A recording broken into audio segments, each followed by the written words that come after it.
Karibu sana. Tunamshukuru Mungu kwa mwezi mpya na siku mpya.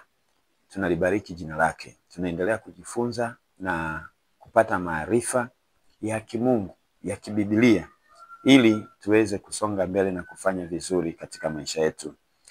Mimi ni Mwalimu Emmanuel David Shilatu. Tunazungumza maombi ya vita katika maisha ya Mkristo. Maisha ya Mkristo ni vita siku zote.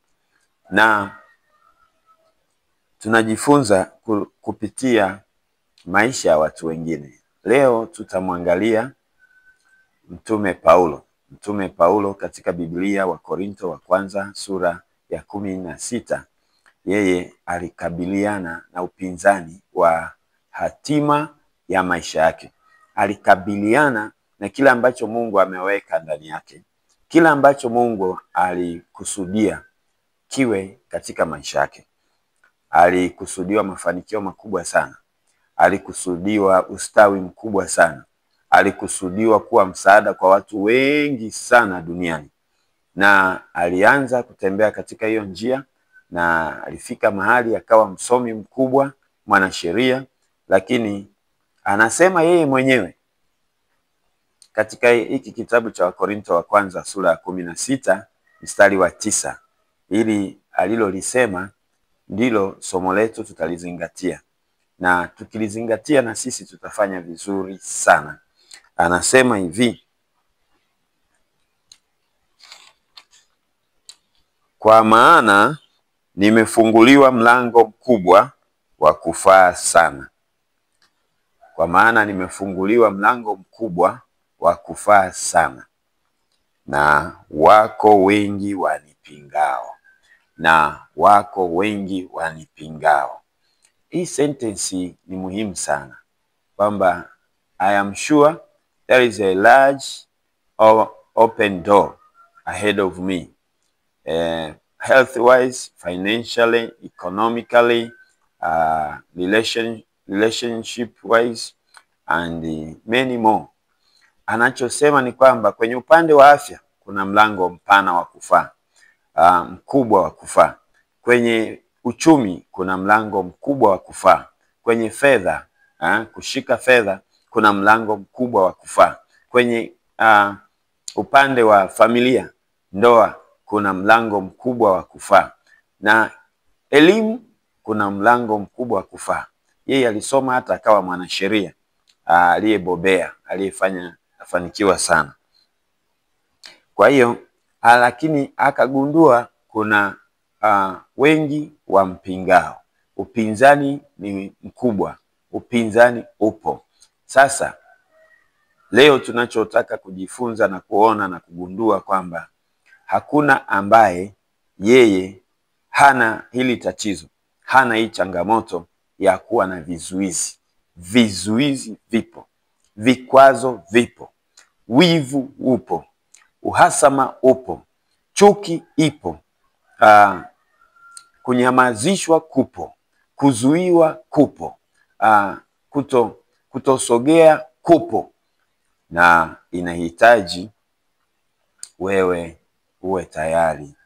Wewe usimame. Wewe ukabili wa upinzani. Uweze kukataa kwa njia ya maombi. Ndio maana tunasema maombi ya vita ni muhimu. Maombi ya vita ni lazima. Sasa ushauri ni kwamba tumia neno la Mungu kukataa, kuondoa upinzani mwingi au wengi wa kupingao. Tumia damu ya Yesu. Tumia damu ya Yesu. Biblia inasema nao wakamshinda kwa damu ya mwana kondoo.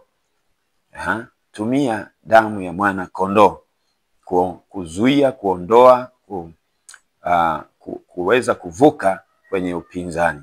Lakini pia neno linasema na kwa neno la ushuhuda wao waliweza kushinda. Maana yake ni nini? Kumbuka yale aliyokufanyia Mungu. Kumbuka pale alipokuvusha Mungu. Kumbuka pale alipokunusuru na mauti. Kumbuka pale alipokuvusha kwenye mauti, kwenye kifo, kwenye giza, kwenye uharibifu. Kumbuka.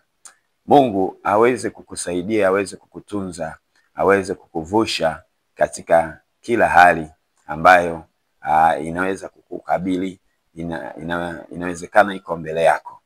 Mungu atakusaidia. Mungu atakupa neema. Mungu atakupa uwezo na ustawi na kufanikiwa. Kwa hiyo tunahitaji kujua hayo, na tutaomba ili kuanza zoezi, ili ni kuingize katika zoezi. Mungu akubariki tunapoendelea. Tuombe.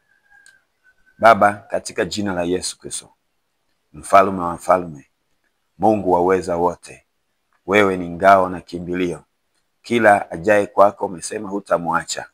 Tunakuja mbele zako, maana umetukusudia mema, umetukusudia mazuri, umetukusudia afya njema, umetukusudia mafanikio, umetukusudia ushindi katika jina la Yesu. Neno linasema sisi tu washindi na zaidi ya kushinda kwa jina la Yesu Kristo. Kwa damu ya mwana kondoo ninatamka ya kwamba navuka kila kizuizi, navuka kila kizuizi, nakataa mipango yote ya adui ya kunizuia, ya kunichelewesha, ya kuniharibia future yangu katika jina la Yesu Kristo.